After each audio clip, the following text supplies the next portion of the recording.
Two guys, same office, same salary band, same mediocre coffee from the same break room Keurig. Marcus drives a 2019 Civic with a dent in the rear bumper he never got fixed. He brings lunch from home most days, not meal prep influencer stuff, just last night's leftovers in a container his wife bought at Target. He has this habit of checking his bank account on his phone while waiting for the microwave, not anxiously, more like someone checking the weather, just looking. Derek drives a leased Tucson, clean, smells like that vanilla air freshener from AutoZone. Derek is the guy who introduced everyone in the office to the phrase Roth IRA. He'll tell you his contribution amount if you let him. He reads Finance Reddit on his lunch break. He once said, and I remember this because it stuck with me, "I'm trying to be a millionaire by 50, man. It's just math." Fast forward 3 years. Marcus has no investment account, zero. What he does have is a paid-off car, no credit card balance, and a savings account with enough in it that when his water heater exploded in January, he replaced it the same afternoon. Didn't think about it for more than 10 minutes. Derek has $31,000 in his Roth IRA. He also has $13,400 across 2 credit cards, one at 24.99%, one at 27.49%. He pays minimums on both. He hasn't missed a payment. He'll tell you that too. Here's what Derek won't tell you. Probably because he hasn't done the math. His Roth gained about $2,700 last year. His credit cards charged him over $3,100 in interest. He lost $400 net after doing the right thing. And the worst part? He feels good about it. He feels responsible. He opens that Roth balance on Fidelity like someone admiring a painting they bought. Meanwhile, the Visa statement is just a number he scrolls past. This isn't stupidity. Derek is smart. He reads. He plans. This is something more dangerous than stupidity. Before we go any further, I need you to understand something about the environment you're making financial decisions in. Because it's not neutral. It was never neutral. Every credit card company in America has spent decades engineering one specific experience: the feeling that debt is a monthly cost, not a growing wound. That's why your statement shows a minimum payment in bold and the total balance in regular font. That's why the number is broken down monthly. That's why autopay exists, not for your convenience, but so you stop looking. At the same time, every brokerage app is designed to do the opposite. They want you looking. They want you refreshing. The green arrows, the portfolio graph that slopes upward over time, the projected retirement balance in a font size usually reserved for headlines. Fidelity, Schwab, Vanguard, they all do this. They make your future feel tangible and your debt feel like background noise. You are not making decisions in a vacuum. You are making decisions inside a machine that was built to make one number feel like progress and another number feel like furniture. Something that's just there. The system doesn't need you to be dumb. It just needs you to feel a certain way about 2 different numbers, and it works. So let me reframe this entire conversation. This isn't about whether you should invest. Of course you should invest. This isn't even about whether a Roth IRA is a good account. It is. It's one of the best tools available to a middle-class earner in America. This is about the order of operations, and how getting that order wrong doesn't just slow you down. It puts you on a treadmill where you're sweating, exhausted, and going absolutely nowhere.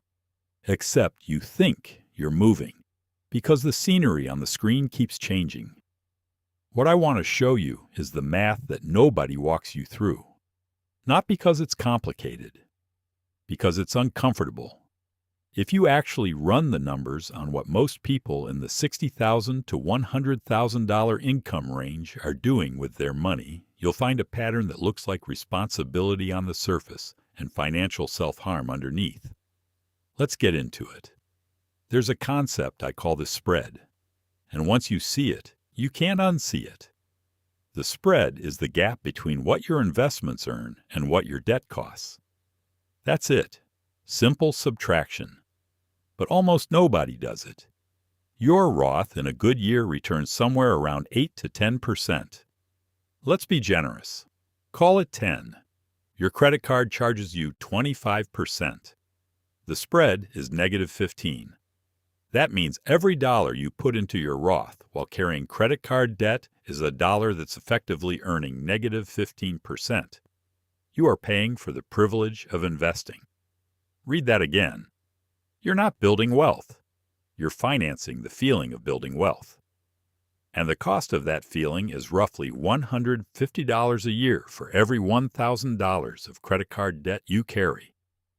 $13,000 in credit card debt? That's almost $2,000 a year, just to feel like you're doing the right thing. Here's what nobody says out loud. Paying off your credit card is investing. It's a guaranteed 25% return. Guaranteed.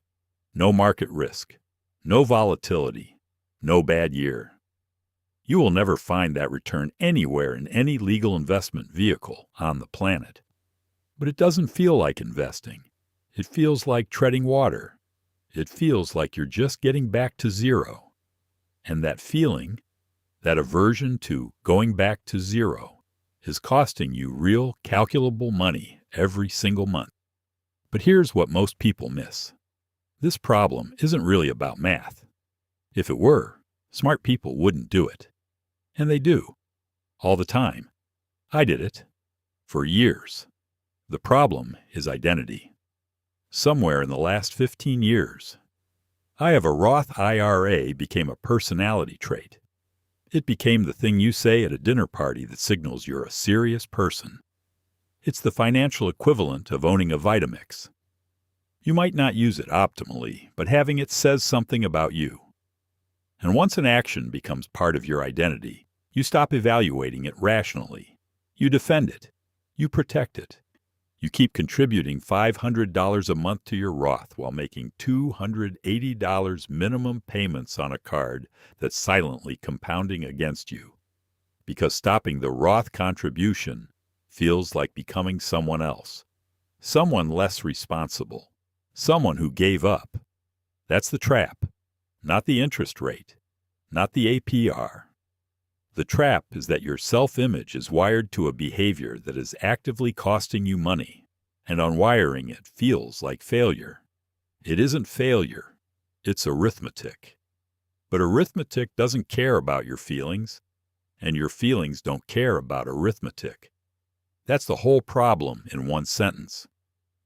Now let me show you how this compounds, and I mean that word literally. A person earning $80,000 contributing $6,000 a year to their Roth, while carrying $12,000 in credit card debt at 26% APR and paying $300 a month toward that debt, this person will take over 5 years to pay off the card.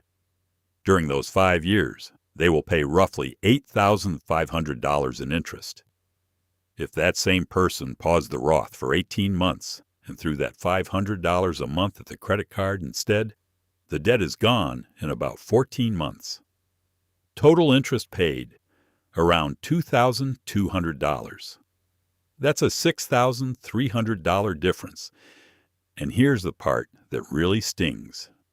After the debt is gone, they can resume Roth contributions, now with an extra $300 a month that was going to minimums.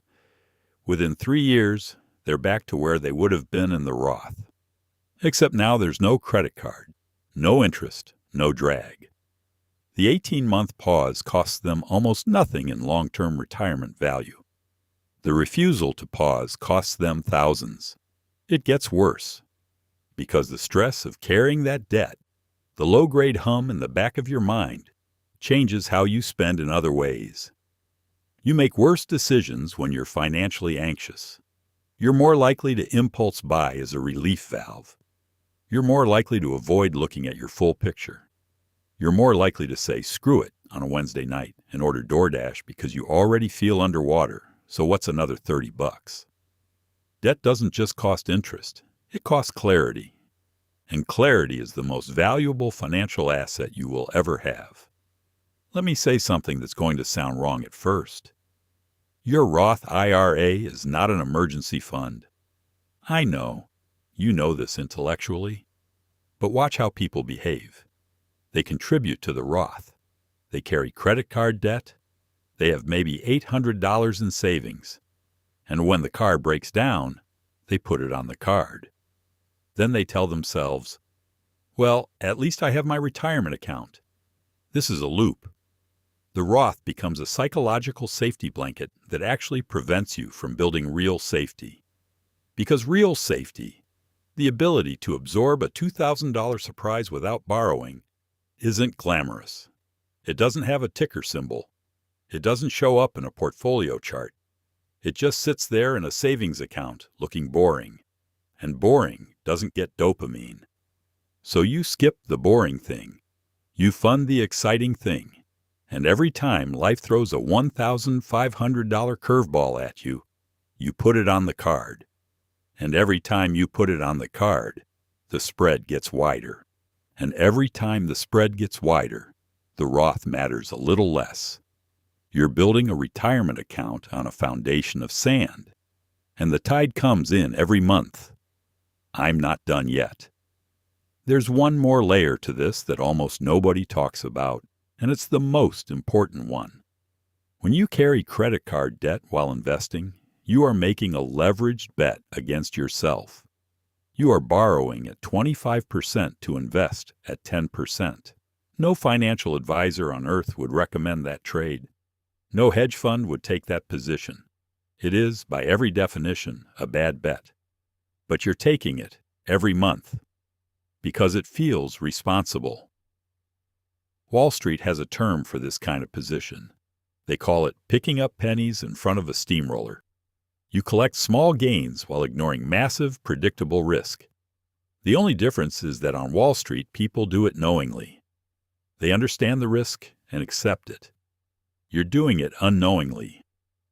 And you're doing it because an app shows you a green line going up, while another app shows you a manageable monthly number going out. The design is working exactly as intended. Here's something I want you to sit with. The person who pauses their Roth contribution to eliminate credit card debt will almost certainly retire with more money than the person who doesn't. Not because they invested more, because they stopped the bleed. They cleared the drag.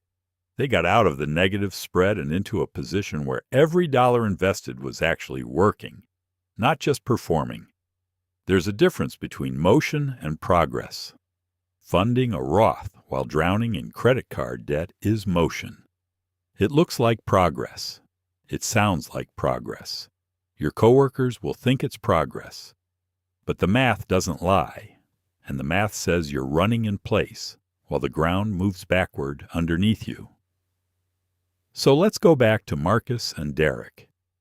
Marcus never read a finance subreddit in his life. He doesn't know what a Roth conversion ladder is. He couldn't explain dollar-cost averaging if you spotted him the first 3 words. But Marcus has no debt. When he started investing, which he did eventually after his car was paid off and his emergency fund was solid, every single dollar went to work. No drag, no friction, no invisible tax. Derek, right now, is sitting on a Roth IRA that looks impressive in isolation, and a balance sheet that's moving sideways at best. He's 3 years into a plan that's generating less wealth than doing nothing, and he can't see it because he's measuring the wrong number. Derek isn't bad with money. That's what makes this hard. Derek is trying. He's doing what he was told to do by people who never asked him one simple question first. Do you have any high-interest debt? Nobody asked. Not the Reddit post, not the YouTube video, not the HR rep who handed him the brokerage paperwork. And so he built the second floor before finishing the foundation. You might be Derek. Statistically, if you're watching this, there's a decent chance you are. Not because you're irresponsible, because you were handed a sequence that sounded right and nobody told you the order matters more than the action. Here's the question I'd leave you with. Don't answer it for me. Answer it for yourself tonight with a calculator and your actual statements open. What is your spread? What is your debt actually costing you versus what your investments are actually earning you? If the answer is negative, If your debt costs more than your investments return, then you don't have a wealth-building plan. You have a feeling management plan, and feelings are expensive.